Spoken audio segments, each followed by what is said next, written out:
2024ஆம் ஆண்டு மலேசிய அமைச்சரவை உறுப்பினர்கள் 44 மில்லியன் ரிங்கிட் மதிப்புள்ள 236 அதிகாரப்பூர்வ பயணங்களை மேற்கொண்டுள்ளனர் என்று கூட்டரசு பிரதேச அமைச்சர் டாக்டர் ஜலிஹா முஸ்தபா தெரிவித்தார். முன்னதாகவே அனுமதி பெறப்பட்ட இந்த பயணங்கள் சர்வதேச கூட்டங்களில் கலந்து கொள்வதற்காகவும் ராஜதந்திர உறவுகளை வலுப்படுத்துவதற்கும் நாட்டில் செய்யப்படும் முதலீடுகளை அதிகரிப்பதற்காகவும் மேற்கொள்ளப்பட்டுள்ளது. இதனிடையே வெளியுறவுத்துறை அமைச்சர் டத்தோஸ்ரீ முகமது ஹசான் மிக அதிகமாக 39 பயணங்களை மேற்கொண்டுள்ளார்.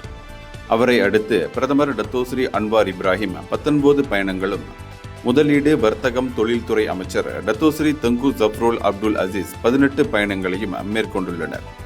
மேலும் டாக்டர் ஜலிஹா உட்பட 3 அமைச்சர்கள் ஒரு பயணம் மட்டுமே மேற்கொண்டுள்ளனர்.